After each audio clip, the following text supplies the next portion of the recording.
ഇന്ന് ഹ്യൂമാനിറ്റീസ് കോഴ്സുകളുടെ സാധ്യതകളെക്കുറിച്ചാണ് പറയാൻ പോകുന്നത്. സാധാരണ +1 ഒരു വിദ്യാർത്ഥി ഹ്യൂമാനിറ്റീസ് വിഷയങ്ങൾ എടുക്കുന്നതിനോട് നമ്മൾ പുലർത്തുന്ന സമീപനം നീ ഹ്യൂമാനിറ്റീസ് എടുത്തോ എന്നായിരിക്കും. പക്ഷേ ഹ്യൂമാനിറ്റീസ് ബിരുദതലത്തിലും ബിരുദാനന്തര തലത്തിലും ഹ്യൂമാനിറ്റീസ് വിവിധ സബ്ജക്ട്സ് ഉണ്ട്. അതിലെല്ലാം അനന്തമായ ജോബ് പൊട്ടൻഷ്യലുണ്ട്, ഹയർ സ്റ്റഡീസ് സാധ്യതകളുണ്ട്, റിസർച്ച് സാധ്യതയുണ്ട്. അതുപോലെ തന്നെ വിദേശ യൂണിവേഴ്സിറ്റികളിൽ ഒരുപാട് യൂണിവേഴ്സിറ്റികളിൽ സോർബോൺ യൂണിവേഴ്സിറ്റി ആണെങ്കിലും കേംബ്രിഡ്ജ് ആണെങ്കിലും ഓക്സ്ഫോർഡ് ആണെങ്കിലും ഒക്കെ തന്നെ ഹ്യൂമാനിറ്റീസ് വിഷയങ്ങൾക്ക് ഭയങ്കര പ്രാധാന്യമാണ് മിക്ക പ്രധാനപ്പെട്ട യൂണിവേഴ്സിറ്റികളിലും കൊടുക്കുന്നത്. നമുക്ക് അത് സയൻസ് പഠിച്ചാലാണ് ഉപയോഗം ഉള്ളതെന്നൊരു പൊതുധാരണ കുറച്ച് പേർക്കെങ്കിലും ഉണ്ട്. പക്ഷേ അതെല്ലാം തന്നെ തെറ്റാണ്. ഹ്യൂമാനിറ്റീസിൻ്റെ അനന്തമായ സാധ്യതകളെക്കുറിച്ചാണ് ഇന്ന് സംസാരിക്കുന്നത്.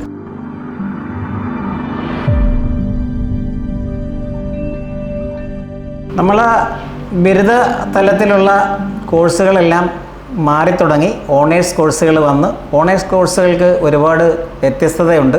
പക്ഷേ നിലവിൽ 3 ഇയർ ഗ്രാജുവേഷൻ പഠിക്കുന്നവരുണ്ട്, അത് കഴിഞ്ഞവരുണ്ട്, PGക്ക് പഠിക്കുന്നവരുണ്ട്. അതുപോലെ തന്നെ ഇനി ഓണേഴ്സ് കോഴ്സ് കഴിയുന്നവർക്കും കൂടി വേണ്ടിയാണ് പറയുന്നത്. ഓണേഴ്സ് കോഴ്സിൻ്റെ പ്രത്യേകതകളെക്കുറിച്ചല്ല ഇപ്പോൾ സംസാരിക്കുന്നത്. ഹ്യൂമാനിറ്റീസിലെ പ്രധാനപ്പെട്ട കോഴ്സുകൾ പഠിച്ചു കഴിഞ്ഞാൽ നമുക്ക് എന്ത് ഉപയോഗമുണ്ട്, എങ്ങനെ ഹയർ സ്റ്റഡീസ്, എങ്ങനെ റിസർച്ച്, എങ്ങനെ കരിയർ കരസ്ഥമാക്കാമെന്നതിനെക്കുറിച്ചാണ് പറയുന്നത്. ആദ്യമായിട്ട് നമുക്ക് ധനതത്വശാസ്ത്രം എന്നുള്ള എക്കണോമിക്സ് എടുക്കാം. എക്കണോമിക്സ് ബിരുദധാരികൾക്ക് പോകാൻ കഴിയുന്ന ഒരുപാട് നാഷണൽ ഇൻസ്റ്റിറ്റ്യൂട്ടുകളുണ്ട്, ദേശീയ സ്ഥാപനങ്ങളുണ്ട്. നമ്മളെ സർവകലാശാലകളിൽ ഒരുപാട് സ്ഥലത്ത് കോളേജുകളിലും അതുപോലെ തന്നെ മിക്ക യൂണിവേഴ്സിറ്റിയിലും എക്കണോമിക്സിൻ്റെ ഡിപ്പാർട്ട്മെൻ്റ് ഉണ്ട്. നമ്മളെ കേരള സർവകലാശാലയിലും അതുപോലെ തന്നെ കേരളത്തിലെ എല്ലാ സർവകലാശാലകളും MG സർവകലാശാലകളിലും അതുപോലെ തന്നെ കാലിക്കറ്റ് യൂണിവേഴ്സിറ്റി, കണ്ണൂർ യൂണിവേഴ്സിറ്റി എല്ലാം തന്നെ എക്കണോമിക്സിൻ്റെ ഡിപ്പാർട്ട്മെൻ്റ് ഉണ്ട്. പക്ഷേ ദേശീയ സ്ഥാപനം എന്നുള്ള നിലയിൽ പേരുകേട്ടൊരു സ്ഥാപനം മദ്രാസ് സ്കൂൾ ഓഫ് എക്കണോമിക്സ് ആണ്. മദ്രാസ് സ്കൂൾ ഓഫ് എക്കണോമിക്സിൽ ഏത് എക്കണോമിക്സ് ബിരുദധാരിക്കും അപേക്ഷിക്കാം. അവിടെ മദ്രാസ് സ്കൂൾ ഓഫ് എക്കണോമിക്സിൽ MA ജനറൽ എക്കണോമിക്സ് പഠിക്കാം. അവിടെ മറ്റ് ചില സ്പെഷ്യാലിറ്റീസ് ഉണ്ട്. MA financial economics, MA applied quantitative finance, MA actuarial economics, ഇൻഷുറൻസുമായിട്ട് ബന്ധപ്പെട്ട ഒരു കോഴ്സാണ് MA എൻവയോൺമെൻറ്റൽ എക്കണോമിക്സ്. അപ്പോൾ ഇങ്ങനെ എക്കണോമിക്സിൻ്റെ ഭയങ്കര വൈവിധ്യമാർന്ന സ്പെഷ്യാലിറ്റീസ് പഠിപ്പിക്കുകയും മാത്രമല്ല മദ്രാസ് സ്കൂൾ ഓഫ് എക്കണോമിക്സിൽ പഠിച്ചു കഴിഞ്ഞാൽ പ്ലേസ്മെൻറ്റ് ഉറപ്പാണ്. അപ്പോൾ ഇത് വളരെ ശ്രദ്ധിക്കേണ്ടിയിരിക്കുന്നു. നമ്മുടെ എക്കണോമിക്സ് പഠിക്കുന്നവർ വളരെയധികം ശ്രദ്ധിക്കേണ്ട ഒരു ഇൻസ്റ്റിറ്റ്യൂട്ടാണ് Madras school of economics. Government of ഇന്ത്യയിലാണ്.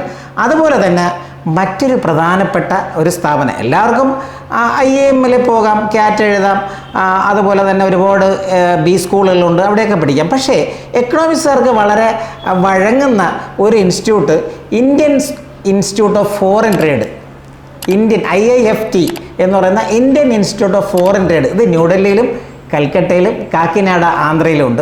ഇതിൽ ന്യൂഡൽഹിയിൽ 220 സീറ്റുണ്ട്, കൽക്കട്ടയിൽ അത്ര സീറ്റില്ല, 140 സീറ്റുണ്ട്. അതുപോലെ തന്നെ കാക്കിനാഡ ആന്ധ്രയിൽ 60 സീറ്റുണ്ട്. ഇവിടെ ഇൻ്റർനാഷണൽ ബിസിനസ്സാണ്, എക്കണോമിക്സിൽ ഇൻ്റർനാഷണൽ ബിസിനസ്സാണ്.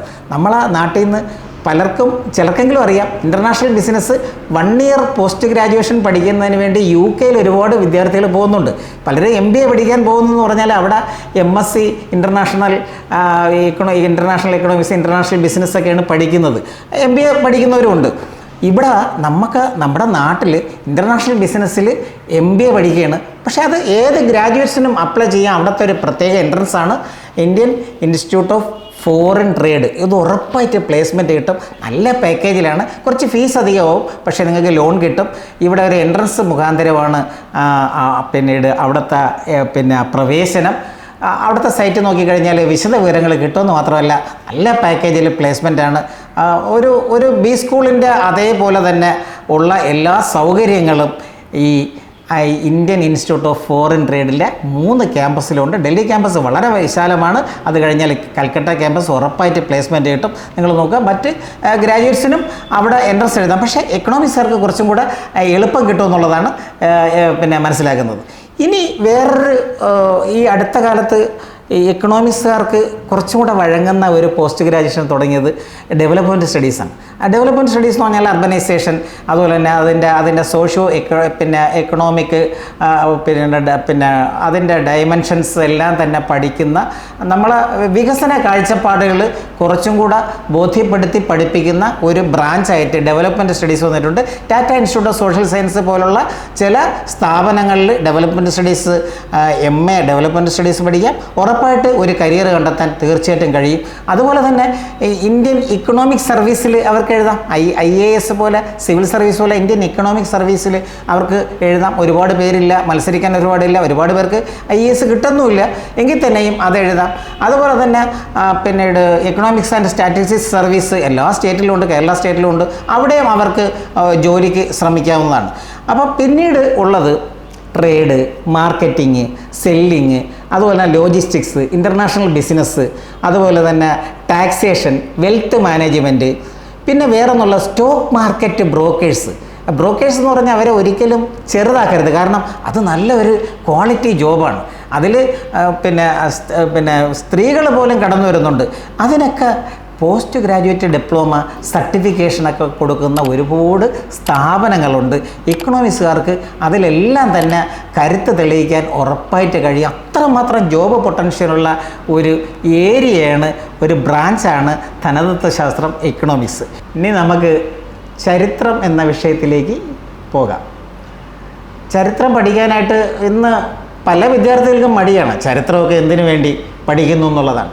പക്ഷേ നിങ്ങൾ നോക്കുക, ചരിത്രം ഒരു വലിയ ബ്രാഞ്ച് ഓഫ് ഹ്യൂമാനിറ്റി സ്റ്റഡീസാണ്. ചരിത്രം പുതിയ ചരിത്രകാരന്മാർ വരുന്നു. ഇപ്പം മനു എസ് പിള്ളയെ പോലുള്ള പുതിയ ചെറുപ്പക്കാരായ ചരിത്രകാരന്മാർ നമുക്ക് മുമ്പിൽ തുറക്കുന്ന ലോകം വളരെ വിശാലമാണ്. അത്രമാത്രം ചരിത്രകാരന്മാർ ഉണ്ടായി വരാൻ പാടാണ്. പക്ഷേ ചരിത്രത്തിൽ നിങ്ങൾക്കറിയാമോ, ആർക്കിയോളജി എന്നുള്ള ഒരു പുരാവസ്തു ശാസ്ത്രമുണ്ട്. അതിൽ തന്നെ ഒരുപാട് സ്പെഷ്യാലിറ്റീസ് ഉണ്ട്. ഹിസ്റ്റോറിക് ആർക്കിയോളജി, ക്ലാസിക്കൽ ആർക്കിയോളജി, ഈ ഗ്രീക്ക് റോമൻ ആർക്കിയോളജിയാണ് ക്ലാസിക്കൽ ആർക്കിയോളജി എന്ന് പറയുന്നത്. ഈജിപ്റ്റോളജി ഉണ്ട്. ഈജിപ്തിനെ കുറിച്ച് മാത്രം പഠിക്കുന്ന ശാസ്ത്രം. ഇത് ഈജിപ്തിൽ പല യൂണിവേഴ്സിറ്റികളിലും അതിൻ്റെ സ്പെഷ്യാലിറ്റി കോഴ്സുകൾ തന്നെയുണ്ട്. എൻവയോൺമെൻറ്റൽ ആർക്കിയോളജി ഉണ്ട്, അണ്ടർ വാട്ടർ ആർക്കിയോളജി ഉണ്ട്, മാരിടൈം ആർക്കിയോളജി ഉണ്ട്.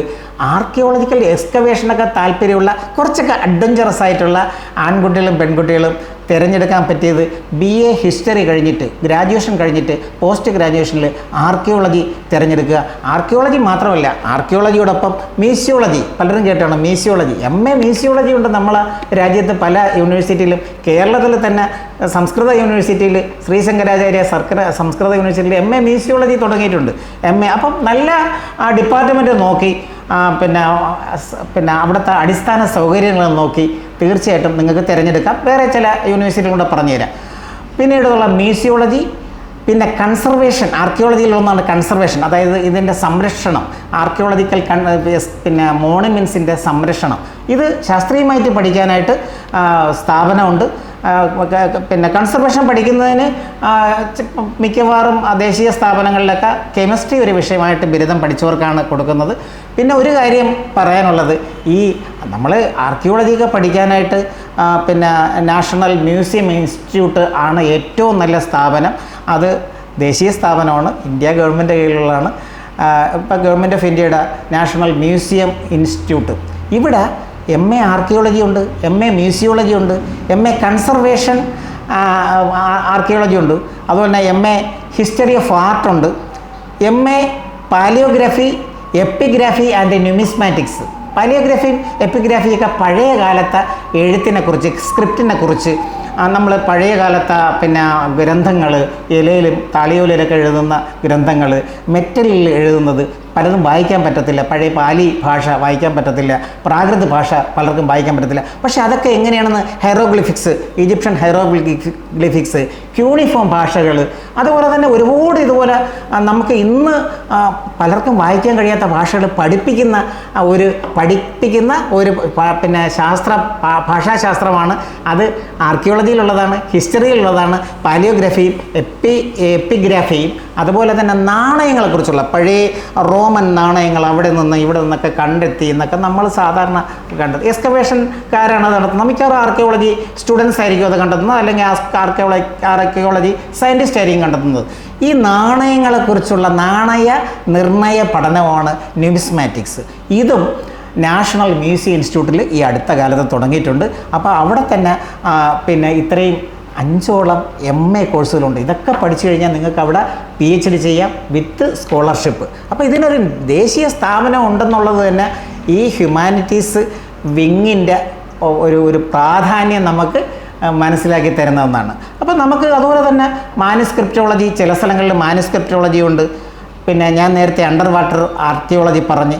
അപ്പം ഈ സംഗതിയിലൊക്കെ കുറച്ച് എക്സ്കവേഷനിൽ പോകാനും, എക്സ്കവേഷൻ അറിയാമല്ലോ, കുഴികൾ കുഴിച്ച് അവിടെ ഇറങ്ങി, പിന്നെ അതൊക്കെ ഒരു പാഷനായിട്ട് എടുക്കുന്നവർക്ക് തീർച്ചയായിട്ടും അവർക്ക് മുമ്പിൽ ഒരുപാട് സാധ്യതകൾ ആർക്കിയോളജി എന്നുള്ള സബ്ജക്റ്റിനുണ്ടാകും. ആർക്കിയോളജിയുടെ വിവിധ അതിൻ്റെ സബ് ഡിവിഷൻസ് ഞാനൊന്ന് സൂചിപ്പിച്ചായിരുന്നു.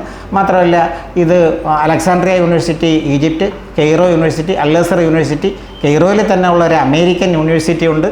ഇവിടെ എല്ലാം തന്നെ ഇതിൻ്റെ പഠനവും ഗവേഷണങ്ങളും നടക്കുന്നുണ്ട്. പിന്നെ ഓക്സ്ഫോർഡ്, കേംബ്രിഡ്ജിൽ യൂണിവേഴ്സിറ്റിയിൽ ഇതിൻ്റെ പഠനമുണ്ട്.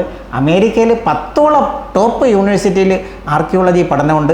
പാലിയൻറ്റോളജി വേറെ ഒരു സയൻസ് ശാഖയാണ് പാലിയൻറ്റോളജി. പക്ഷേ ആർക്കിയോളജിയിൽ തന്നെ പിന്നെ university of Illinois, university of Pennsylvania, Columbia യൂണിവേഴ്സിറ്റികളിൽ തന്നെ ധാരാളം നല്ല പിന്നെ സാധ്യതകളുള്ള റിസർച്ച് ഡിപ്പാർട്ട്മെൻറ്റ്, PG ഡിപ്പാർട്ട്മെൻറ്റ്, അവിടെയൊക്കെ നമുക്ക് നമ്മുടെ കുട്ടികൾക്ക് പോകാൻ കഴിയും. അപ്പോൾ ചരിത്രം ഒരു ബിരുദം എടുത്തതുകൊണ്ട് പിന്നെ നമുക്ക് ഈ ഒരു വലിയ ചരിത്രത്തിൻ്റെ ഒരു ശാസ്ത്രകാരന്മാരാകാൻ തീർച്ചയായിട്ടും കഴിയും. അത്രമാത്രം പാഷനേറ്റും അത്യുത്സാഹമുള്ള ആൺകുട്ടികളും പെൺകുട്ടികളും ഈ വിഷയം ഗൗരവമായിട്ട് എടുക്കണമെന്നാണ് എനിക്ക് പറയാനുള്ളത്. ഇനി ഇതിൽ റിസർച്ച് ചെയ്യാം. റിസർച്ച് ചെയ്യുന്നതിന് നമുക്ക് നമ്മുടേതായ കോൺട്രിബ്യൂഷൻസ്, ആ രംഗത്തുള്ള എക്സ്കവേഷൻ കോൺട്രിബ്യൂഷൻസ്, നമ്മളെ കണ്ടെത്തലുകൾ, നമ്മൾ ഒരു പിന്നെ റെസ്യൂമെ അനുസരിച്ചായിരിക്കും വിദേശ യൂണിവേഴ്സിറ്റികൾ നമ്മളെ എടുക്കുന്നതും നമുക്ക് ഓഫർ ലെറ്റർ തരുന്നതും നമുക്ക് സ്കോളർഷിപ്പ് ഓഫർ ചെയ്യുന്നതും. ആ രീതിയിൽ നിങ്ങൾ പാഷനേറ്റ് ആണെങ്കിൽ ഉറപ്പായിട്ട് ഹിസ്റ്ററി ഒരു വലിയ തിമിംഗലം പോലുള്ള ഒരു വലിയ മീനാണെന്ന് നിങ്ങൾക്ക് മനസ്സിലാകും, ഉറപ്പാണ്. ആർക്കിയോളജി പൊതുവായിട്ട് ഒരു പോസ്റ്റ് ഗ്രാജുവേഷൻ തലത്തിലെ കോഴ്സാണ്. ഇപ്പോൾ 1-2 പിന്നെ ഇൻസ്റ്റിറ്റ്യൂട്ടിൽ ഗ്രാജുവേഷൻ തുടങ്ങിയിട്ടുണ്ട് കേരളത്തിൽ തന്നെ. പക്ഷേ പൊതുവായിട്ട് ആർക്കിയോളജി MA ബിരുദാനന്തര കോഴ്സാണ്. ഇതിൽ ഏത് സബ്ജക്റ്റുകാരെയും വിളിക്കുന്നുണ്ട്. പക്ഷേ ചില സ്ഥലത്ത് ചില യൂണിവേഴ്സിറ്റികൾ, ബനാറസ് ഹിന്ദു യൂണിവേഴ്സിറ്റി പോലുള്ള സ്ഥാപനങ്ങൾ, ദേശീയ സ്ഥാപനങ്ങളിൽ ചരിത്രം ഒരു സബ്ജക്റ്റായിട്ട് എടുക്കുന്നവരെയാണ് കൂടുതൽ പരിഗണിക്കുന്നത്. അവിടെ ആൻഷ്യൻ്റ് ഹിസ്റ്ററി ആൻഡ് ആർക്കിയോളജി ഉണ്ട്. അതുപോലെ തന്നെ ഉസ്മാനിയ യൂണിവേഴ്സിറ്റി ഹൈദരാബാദ്, അതുപോലെ തന്നെ ഡെക്കാൻ കോളേജ് പൂനെ, അവിടെ വളരെ നല്ല എലാബറേറ്റ് ഡിപ്പാർട്ട്മെൻറ്റ് ഉണ്ട്. അതുപോലെ ഇൻഫ്രാസ്ട്രക്ചറുണ്ട്. ഒരുപാട് മിടുക്കന്മാരെയും മിടുക്കികളെയും അവിടെ നിന്ന് പ്രൊഡ്യൂസ് ചെയ്തിട്ടുണ്ടെന്നാണ് അവിടുത്തെ ഹിസ്റ്ററി പറയുന്നത്. ഡിപ്പാർട്ട്മെൻറ്റ് അത്ര അതിശക്തമാണ്. അതുപോലെ തന്നെ സെൻറ്റ് സേവിയേഴ്സ് കോളേജ് മുംബൈ, അവിടെ പിന്നെ നമുക്ക് ഏറ്റവും നമ്മുടെ സ്വന്തം സംസ്ഥാനമായ കേരളത്തിലെ തലസ്ഥാനമായ യൂണിവേഴ്സിറ്റി ഓഫ് കേരളയിലെ ഡിപ്പാർട്ട്മെൻറ്റ് ഒട്ടും മോശമല്ല, വളരെ കോമ്പിറ്റൻറ്റ് ഡിപ്പാർട്ട്മെൻറ്റാണ് archaeology department, university of Kerala. ഇവിടെ എല്ലാം പഠിച്ചു കഴിഞ്ഞാൽ നമുക്ക് ഇവിടെ ഒരുപക്ഷെ ഇവിടെ ഒന്നും നമുക്ക് അഡ്മിഷൻ കിട്ടിയില്ലെങ്കിൽ തമിഴ് യൂണിവേഴ്സിറ്റി തഞ്ചാവൂർ, അടുത്ത കാലത്തായിട്ടാണ് തമിഴ് യൂണിവേഴ്സിറ്റി പ്രസിദ്ധമായത്. തുടങ്ങിയിട്ടും കുറച്ച് വർഷങ്ങളേ ഉള്ളൂ. തമിഴ് യൂണിവേഴ്സിറ്റിയിൽ maritime history and maritime archaeology ഉണ്ട്. അതൊരു ഒരു വ്യത്യസ്തമായ കോഴ്സാണ്, maritime history and maritime archaeology. നേരത്തെ തന്നെ അണ്ടർ വാട്ടർ ആർക്കിയോളജിയെക്കുറിച്ച് പറഞ്ഞായിരുന്നു. അലക്സാണ്ട്രിയ യൂണിവേഴ്സിറ്റി, ഇവിടെ തന്നെ അണ്ടർ വാട്ടർ ആർക്കിയോളജി ഉണ്ട്. അപ്പം ഇത്രമാത്രം പിന്നീട് സാധ്യതകളുണ്ട്. ഇനി ഈ ആർക്കിയോളജി മ്യൂസിയോളജിയിലെ ചെറിയ കോഴ്സുകളെക്കുറിച്ച്, എങ്ങനെ ഒരു മ്യൂസിയത്തിൽ ഒരു ക്യൂറേറ്ററാകാം, മ്യൂസിയോളജി പഠിച്ചാൽ തന്നെ ക്യൂറേറ്ററാകാം, ഒരു മ്യൂസിയം അസിസ്റ്റൻറ്റ്, ചെറിയ ജോലികൾ ചെയ്യാൻ പ്രാപ്തരാക്കുന്ന ചില പോസ്റ്റ് ഗ്രാജുവേറ്റ് ഡിപ്ലോമ കോഴ്സുകളെക്കുറിച്ചും കൂടെ പറയാം. ഇന്ത്യയിൽ ധാരാളം മ്യൂസിയങ്ങളുണ്ട്. സർക്കാർ മ്യൂസിയങ്ങളാണ് കൂടുതൽ. പക്ഷേ പിന്നീട് കുറച്ച് വ്യത്യസ്തമായ പ്രൈവറ്റ് മ്യൂസിയങ്ങളുണ്ട്. ഈ മ്യൂസിയം അസിസ്റ്റൻ്റൊക്കെ ആകാനായിട്ട് മ്യൂസിയോളജി ഒരു ഡിപ്ലോമ പഠിച്ചവർക്ക് കഴിയും. അപ്പോൾ മ്യൂസിയോളജി ഇതുപോലത്തെ ഡിപ്ലോമ പഠിപ്പിക്കുന്ന കുറച്ച് സ്ഥാപനങ്ങൾ നമുക്കുണ്ട്. ഒന്ന് കേരളത്തിൽ പ്രധാനമായിട്ട് ഹിൽ പാലസ് മ്യൂസിയം തൃപ്പൂണിത്തറ 1-2 കോഴ്സുകൾ നടത്തുന്നുണ്ട്. സെൻറ്റർ ഫോർ ഹെറിറ്റേജ് സ്റ്റഡീസ് എന്നാണ് അതിൻ്റെ പേര്. അവിടെ PG ഡിപ്ലോമ ഇൻ ആർക്കിയോളജി ഉണ്ട്, 1 ഇയർ കോഴ്സാണ്. Museology PG ഡിപ്ലോമയുണ്ട്. അതുപോലെ തന്നെ കൺസർവേഷൻ ആർക്കിയോളജി ഉണ്ട്. കൺസർവേഷൻ പഠിക്കുന്നവർ ഒരു പേപ്പർ കെമിസ്ട്രി പഠിക്കുന്നവരെയാണ് പരിഗണിക്കുന്നത്. കാരണം ഈ മോണുമെൻറ്റ്സ് കൺസർവേഷൻ ഞാൻ നേരത്തെ സൂചിപ്പിച്ചായിരുന്നു. അതുപോലെ തന്നെ ആർക്കൈവൽ സ്റ്റഡീസ്, ആർക്കൈവ്സ് എങ്ങനെയാണ് സൂക്ഷിക്കുന്നത്, അത് കേടുകൂടാതെ വരും തലമുറയ്ക്ക് ഉപയോഗപ്പെടുന്ന തരത്തിൽ ലൈബ്രറിയിൽ അതുപോലെ തന്നെ മാനുസ്ക്രിപ്റ്റോളജി ലൈബ്രറിയിലൊക്കെ സൂക്ഷിക്കുന്നത് എങ്ങനെയാണെന്നുള്ള കുറിച്ചുള്ള ഡിപ്ലോമ പഠനമാണ്. അതുപോലെ തന്നെ തമിഴ്നാട് ഗവൺമെൻറ് കീഴിൽ ആർക്കിയോളജി ആൻഡ് മ്യൂസിയോളജി ഇൻസ്റ്റിറ്റ്യൂട്ട് ഉണ്ട് ചെന്നൈയിൽ. അവിടെ PG ഡിപ്ലോമ ഇൻ ആർക്കിയോളജി ഉണ്ട്, PG ഡിപ്ലോമ ഇൻ എപ്പിഗ്രാഫി ഉണ്ട്. എപ്പിഗ്രാഫി എന്ന് പറഞ്ഞാൽ ഈ താളിയോലയിലും പനയോലയിലും അതുപോലെ തന്നെ ഒക്കെ എഴുതുന്ന ആ എഴുത്തുകളെക്കുറിച്ചുള്ള പഠനമാണ്. അതിന് ഇനിയും ഒരുപാട് കണ്ടെടുത്തുകൊണ്ടിരിക്കുകയാണ്. ആർക്കിയോളജിക്കൽ സ്റ്റുഡൻസ്, റിസർച്ചേഴ്സ് എല്ലാം തന്നെ ഇതിൻ്റെ ഒരുപാട് ഒരു പര്യവേഷണത്തിലാണ്, എക്സ്കവേഷൻസിലാണ്. ഓക്കെ. അതുപോലെ തന്നെ PG diploma in heritage management, നമ്മുടെ പൈതൃകങ്ങൾ എങ്ങനെ സംരക്ഷിക്കണം. പൈതൃകം ഒരു ടൂറിസം തന്നെയാണ്. പൈതൃകമായിട്ടുള്ള വസ്തുക്കൾ കാണാനായിട്ടുള്ള ടൂറിസം. ആൾക്കാർ പലപ്പോഴും ഇത് സംരക്ഷിച്ചിരിക്കണം. അപ്പം 1000 വർഷം പഴക്കമുള്ള 1500 വർഷം പഴക്കമുള്ള ബൃഹദേശ്വര ക്ഷേത്രമൊക്കെ ഇപ്പോഴും അതേപോലെ ഇരിക്കുന്നതാണ്. ചോളന്മാരുടെ തലസ്ഥാനമായ തഞ്ചാവൂരുള്ള ബൃഹദേശ്വര ക്ഷേത്രം മാത്രമല്ല, ഒരുപാട് ആർക്കിയോളജിക്കൽ സൈറ്റ്സ് ഉണ്ട്. ഇതൊക്കെ എന്തുകൊണ്ടാണ് അങ്ങനെ ഇരിക്കുന്നതെന്ന് പറഞ്ഞാൽ ഇതെങ്ങനെ പ്രിസർവ് ചെയ്യുന്നുള്ളതിൻ്റെ കൺസർവേഷൻ സയൻസ് ഉണ്ട്. അത് പഠിപ്പിക്കുന്ന post graduate diploma Tamil Nadu government കീഴിൽ പഠിക്കാം. തീർച്ചയായിട്ടും ഇവിടെ തമിഴ്നാട് ഗവൺമെൻറ് കീഴിലുള്ള എല്ലാ കോഴ്സുകൾക്കും 6000 രൂപ പെർ മന്ത് സ്റ്റൈപ്പൻഡ് കൂടി കിട്ടും. അതിൻ്റെ സൈറ്റിൽ പോയി കഴിഞ്ഞാൽ വിശദ വിവരങ്ങൾ കിട്ടും. ഇനി നമ്മൾ രാഷ്ട്രമീമാംസാ ശാസ്ത്രം എന്നുള്ള പൊളിറ്റിക്കൽ സയൻസിലോട്ടാണ് പോകുന്നത്. വളരെ പഴക്കമുള്ള ഒരു ബിരുദാനന്തര കോഴ്സാണ് പൊളിറ്റിക്കൽ സയൻസ്. വളരെ കുറച്ച് കോളേജിൽ കേരളത്തിൽ ഇപ്പോഴും ഉള്ളു. മിക്കവാറുമുള്ള കേരള യൂണിവേഴ്സിറ്റിയിലൊക്കെ ആദ്യകാലത്ത് തന്നെ ഡിപ്പാർട്ട്മെൻറ്റ്സ് ഉണ്ടായിരുന്നു. പുതിയ പല കോളേജിലും പൊളിറ്റിക്കൽ സയൻസ് തുടങ്ങുന്നില്ല. എന്തായാലും ഈ തുടങ്ങിയ സ്ഥലത്തെല്ലാം തന്നെ കുട്ടികളുണ്ട്. മാത്രമല്ല പൊളിറ്റിക്കൽ സയൻസ് എടുത്തതിന് ശേഷം, ബിരുദതലത്തിൽ എടുത്തതിന് ശേഷം പലരും ഇൻ്റർനാഷണൽ റിലേഷൻസ് എന്നുള്ള സബ്ജക്റ്റിലോട്ട് ഇപ്പോൾ പോകുന്നുണ്ട്. ചിലരൊക്കെ അതുപോലെ തന്നെ പബ്ലിക് പോളിസി എടുക്കുന്നുണ്ട്. അങ്ങനെ കുറേ സബ്ജക്റ്റിലോട്ട് മാറി പഠിക്കുന്നുണ്ട്. അതുപോലെ തന്നെ west Asian studies, south Asian studies, ഇങ്ങനെ ചില ബ്രാഞ്ചസ് കൂടി പൊളിറ്റിക്കൽ സയൻസുകാർക്ക് പറ്റിയ കുറേ ബ്രാഞ്ചസ് കൂടി അടുത്ത കാലത്ത് വന്നിട്ടുണ്ട്. അത് പല യൂണിവേഴ്സിറ്റികളും ഇങ്ങനെ ചില കോഴ്സുകൾ തുടങ്ങിയിട്ടുണ്ട്. പിന്നെ ഇൻ്റർനാഷണൽ റിലേഷൻസിലാണെങ്കിലും JNU ആണ് ഏറ്റവും നല്ലത്. അതുപോലെ തന്നെ നമ്മുടെ സെൻട്രൽ യൂണിവേഴ്സിറ്റി കേരള കാസർഗോഡുള്ളതിൽ അവിടെ ഇൻ്റർനാഷണൽ റിലേഷൻസ് ഉണ്ട്.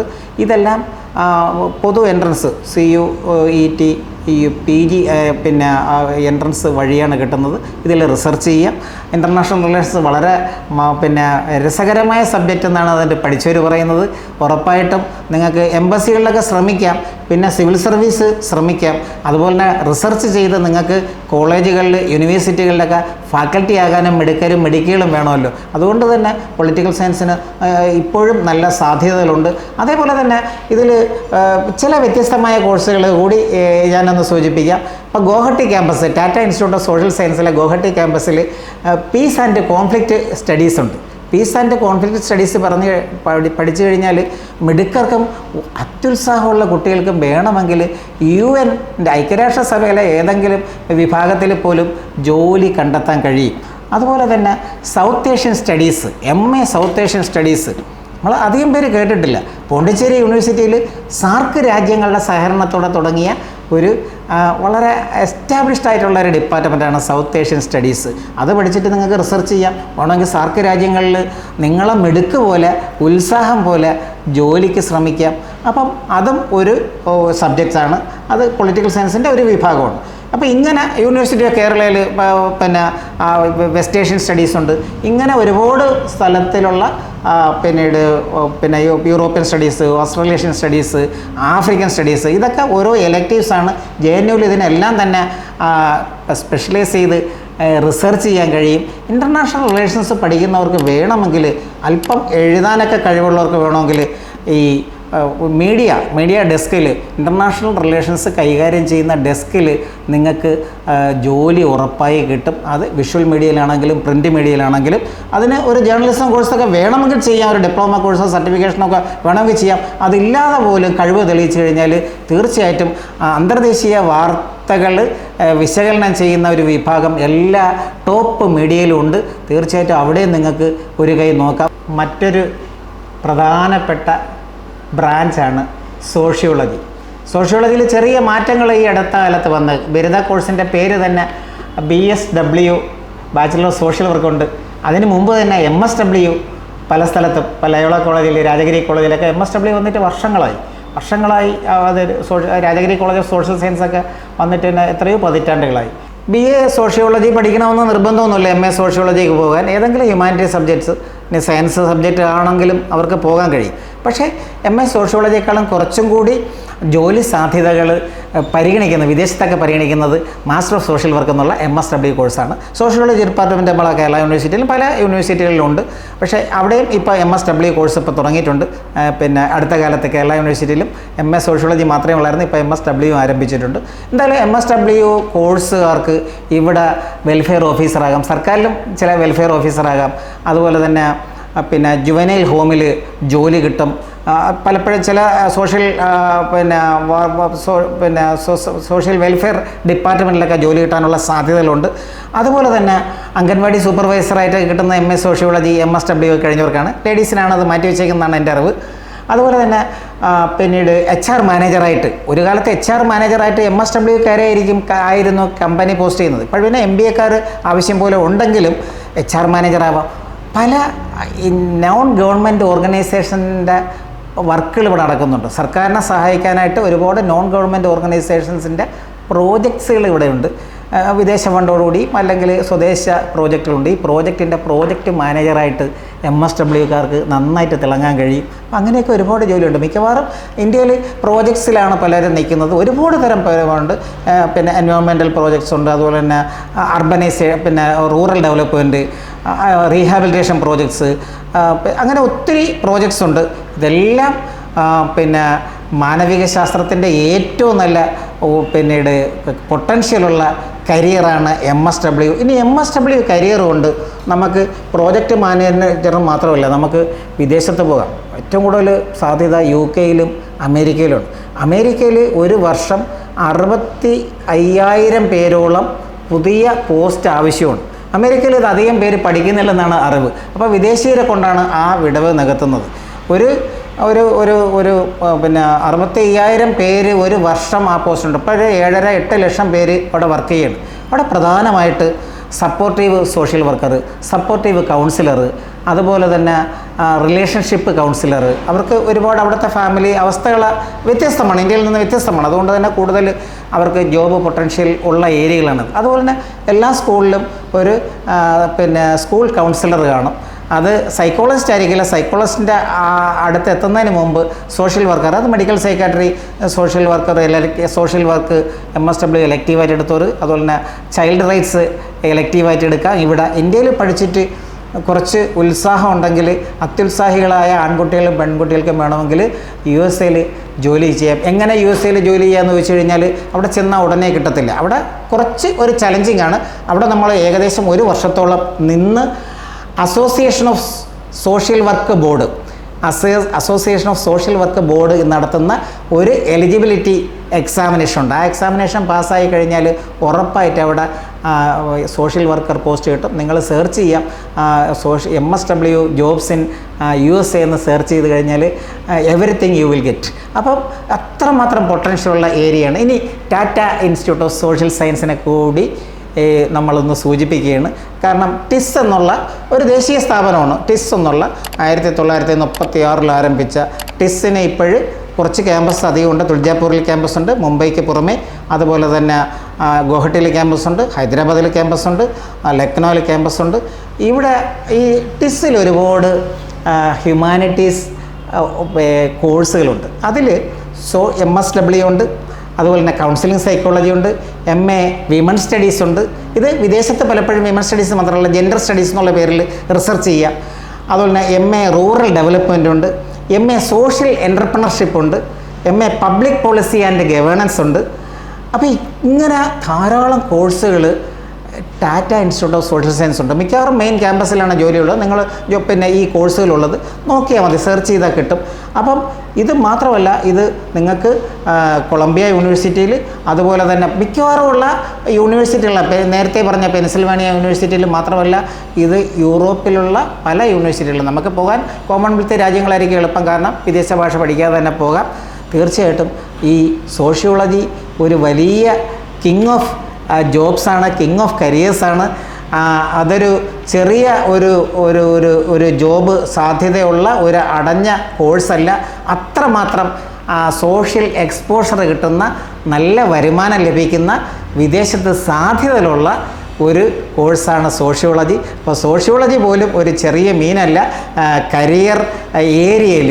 അപ്പം തീർച്ചയായിട്ടും എല്ലാവരും എല്ലാവരും ഈ കോഴ്സുകൾ ശ്രദ്ധിക്കുക. സോഷ്യൽ വർക്കിൻ്റെ സാധ്യതകളെക്കുറിച്ച് ചുരുക്കി പറഞ്ഞു കഴിഞ്ഞാൽ ഹ്യൂമാനിറ്റീസിൽ ഒരുപാട് വിഷയങ്ങൾ വേറെയുണ്ട്. ഇപ്പം നിയമം, ലോ പഠിക്കാം, അതുപോലെ തന്നെ languages, mass communication, performing arts, ഇതെല്ലാം ഹ്യൂമാനിറ്റീസിൽ വരുന്ന ഓരോരോ വിഭാഗങ്ങളാണ്. അതിനെക്കുറിച്ച് പറഞ്ഞാൽ വളരെ ലെങ്തി ആയി പോകും. അതുകൊണ്ട് ഈ ഹ്യൂമാനിറ്റീസിൽ പൊതുവായിട്ട് നമ്മൾ സാധാരണ എടുക്കുന്ന economics, history, political science, sociology, social work, ഇതിനെക്കുറിച്ചാണ് പറഞ്ഞത്.